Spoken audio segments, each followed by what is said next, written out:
আমাদের সবার প্রিয় স্টিভ হ্যারিংটন কি মারা যেতে পারে স্ট্রেঞ্জার থিংস 5-এ? No. No. No.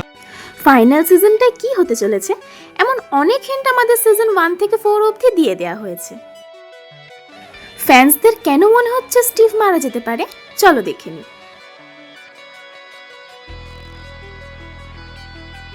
তোমরা যদি স্ট্রেঞ্জার থিংস এর আগের সিজনগুলো না দেখে থাকো, আমি খুব তাড়াতাড়ি ডিটেইলড এক্সপ্লেনেশন ভিডিও আপলোড করব। তার জন্য চ্যানেলটা একটু সাবস্ক্রাইব করে দিও। স্টিভ হচ্ছে স্ট্রেঞ্জার থিংস এর এমন একটা ক্যারেক্টার যাকে দেখে সিজন 1-এ একটু রাগ হলেও সিজন 2 থেকে 4 অবধি তাকে দেখে একটাই কথা মাথায় আসবে, He's insane. He's awesome. Season 1-এ স্টিভ ছিল টিপিক্যাল পপুলার বয়, একটু স্বার্থপর আর ইরিটেটিং। এতটাই তাকে আমরা অপছন্দ করে ফেলেছিলাম যে তাকে মার খেতে দেখলেও ভালো লাগতো। কিন্তু পরের সিজনগুলোয় সে একদম চেঞ্জ হয়ে গেল, কেয়ারিং, রেসপন্সিবল, যে অন্যকে বাঁচানোর জন্য নিজের প্রাণের ঝুঁকি নেওয়ার আগেও একবারও ভাবে না।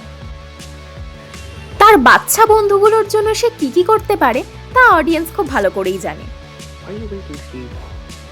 Stop. সে বাকিদের বাঁচানোর জন্য ডেমোডগের সাথে একাই ফাইট করা হোক, করে ডাস্টিনের ইচ্ছের জন্য সেটাকে ফ্রিজে স্টোর করাও হোক,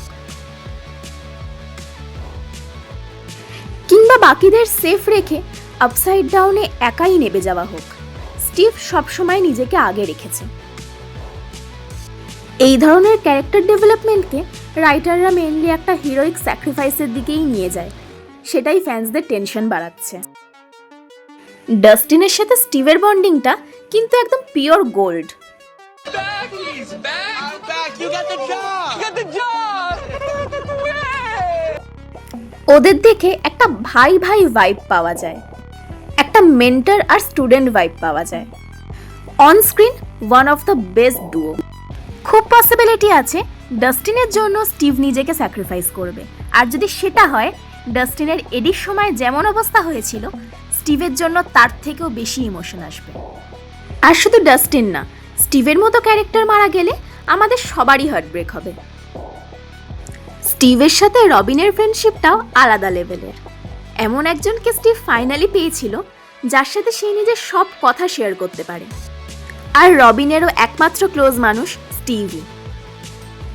রবিন আর স্টিভ একে অপরের জন্য দুজনেই স্যাক্রিফাইস করতে পারে, সেটারও পসিবিলিটি আছে।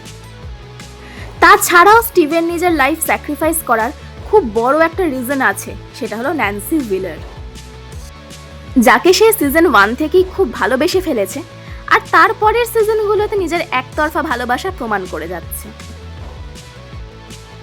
স্টিভ হ্যারিংটন যদি মারা যায়, ফ্যান্ডম পুরো এক্সপ্লোড করে যাবে, সেটাই হয়তো রাইটাররা চায়।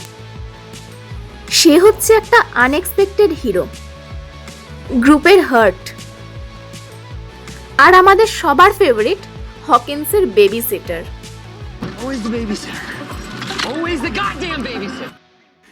সে যেমন নিজের সেন্স অফ হিউমার দিয়ে আমাদের হাসিয়েছে, Clockmaker or something? Think you cracked the case, Steve? সেরকমই পরপর নিজের লাইফের রিস্ক নিয়ে নিয়ে আমাদের চিন্তায় ফেলে দিয়েছে যে আলটিমেটলি তার কি হতে চলেছে। শোয়ের মেকার ডাফার ব্রাদার্স অলরেডি এটা কনফার্ম করে দিয়েছে যে এই সিজনটা খুব বেশি ইমোশনাল হতে চলেছে। We're trying to put you, take you on a ride. Hopefully, I mean that's one thing that we were really excited about with this season, and that typically, you're introduced to the characters, they're living their, ordinary lives, and something, the evil occurs, right? And এই emotional রাইডের মানেটা কি স্টিভের মৃত্যু হতে পারে? তার মানে আমরা আমাদের ফেভারিট বেবি সিটারকে কি হারাতে চলেছি এই সিজনে?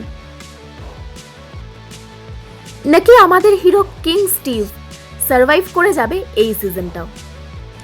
তোমাদের কি মনে হয় কমেন্টে জানিও, আর ভিডিওটা ভালো লাগলে লাইক করে দিও আর চ্যানেলটা সাবস্ক্রাইব করে দিও।